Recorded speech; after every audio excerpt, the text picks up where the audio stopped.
বন্ধুরা, যদি আপনারা টক মিষ্টির সাথে মৌরলা মাছের এই অম্বল এখনো পর্যন্ত ট্রাই না করে থাকেন, তাহলে কিন্তু অবশ্যই একবার ট্রাই করুন। দেখবেন একবার তৈরি করার পর কিন্তু বারবার এভাবেই তৈরি করে খেতে ইচ্ছা করবে। নমস্কার বন্ধুরা, মুনিয়ার রন্ধনশৈলীতে আপনাদের সবাইকে স্বাগত। আশা করি আপনারা সবাই খুব ভালো আছেন।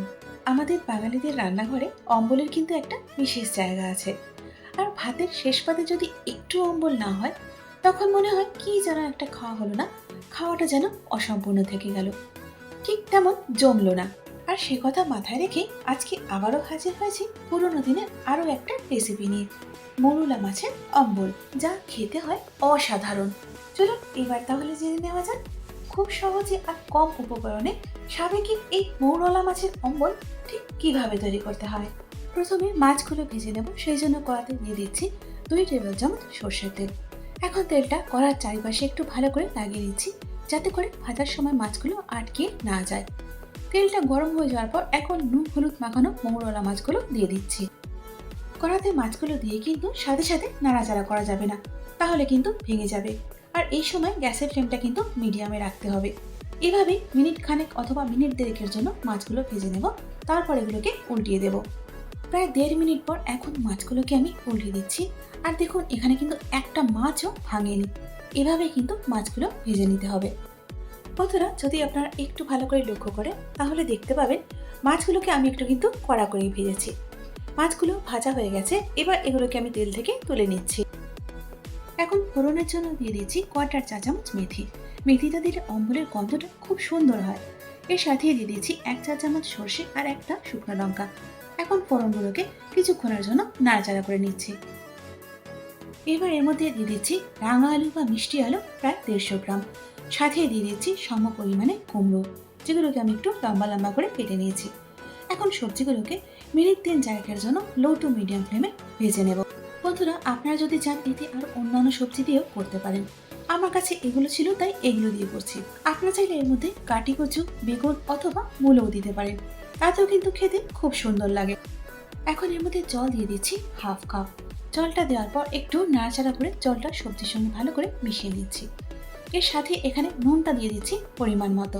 এখন দিয়ে দিচ্ছি হলুদ গুঁড়ো 1/2 চা চামচ। হলুদটা দেওয়ার পর আবারও একবার সবকিছু নাড়াচাড়া করে হলুদটা ভালো করে মিশিয়ে নিচ্ছি।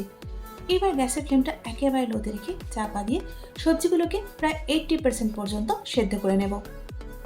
প্রায় 10-12 মিনিট পর এখন ঢাকাটা খুলে নিয়েছি। চলুন এবার দেখি সবজিগুলো সেদ্ধ হলো কিনা। হ্যাঁ, দেখুন এখানে সবজিগুলো প্রায় 80% পর্যন্ত সেদ্ধ হয়ে গেছে। এখন সবজিগুলো সরিয়ে মাঝখানটা একটু ফাঁকা করে এর মধ্যে দিয়ে দিচ্ছি ভেজে রাখা মাছগুলো। এখন মাছগুলোকে সবজি দিয়ে একটু চাপা দিয়ে দিচ্ছি, যাতে করে মাছগুলো একটু সেদ্ধ হয়ে যায়। আবারও চাপা দিয়ে দিচ্ছি প্রায় মিনিট 3-এর জন্য। এখনও গ্যাসের ফ্লেমটা কিন্তু লোতেই আছে। মিনিট 3 পর এখন ঢাকাটা খুলে নিচ্ছি। ঢাকাটা খুলে নেওয়ার পর সবজির সাথে মাছগুলো আবার একবার ভালো করে নাড়াচাড়া করে নিচ্ছি। আমি এখানে কিছুটা তেঁতুলকে গরম জলে ভিজিয়ে তার পাল্পটা বার করে নিয়েছি। এখন সেটাই দিয়ে দিলাম। যেহেতু অম্বল, সেজন্য আর একটু জলের প্রয়োজন। এখানে আরও 1 বাটি জল আমি দিয়ে দিলাম। বন্ধুরা, আমি এখানে জলের পরিমাণটা একটু কমই দিয়েছি, কারণ অম্বলটা আমি একটু গাঢ় গাঢ়ই করছি। যদি আপনারা পাতলা পছন্দ করেন, সেক্ষেত্রে জলের পরিমাণটা একটু অ্যাডজাস্ট করে নেবেন। এবার অম্বলটা ফুটে ওঠার অপেক্ষা করব। বন্ধুরা, যদি আপনারা ইউটিউব থেকে দেখেন, তাহলে চ্যানেলটাকে সাবস্ক্রাইব করে সাথে থাকবেন। আর যদি ফেসবুক থেকে দেখেন, তাহলে পেজটাকে ফলো করে নিয়ে পাশে থাকবেন, যাতে করে নতুন ভিডিও আপলোড হওয়া মাত্রই আপডেটটা সবার আগে আপনি পেয়ে যান। আর দেখুন ইতিমধ্যে আমাদের অম্বলটাও ফুটতে শুরু করেছে। যেহেতু অম্বল, সেজন্য এখানে চিনি দিয়ে দিচ্ছি 2 টেবিল চামচ।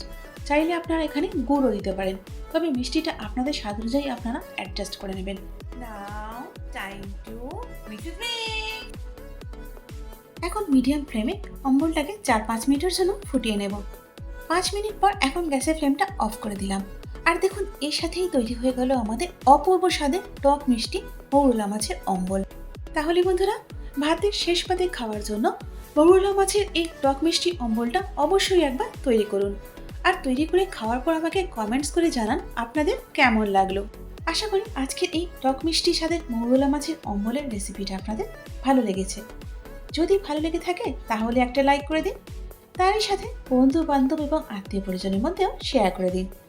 আর চ্যানেলটাকে সাবস্ক্রাইব করার সাথে সাথে পাশের বেল আইকনটাকেও অন করে রাখুন। আজ এ পর্যন্তই।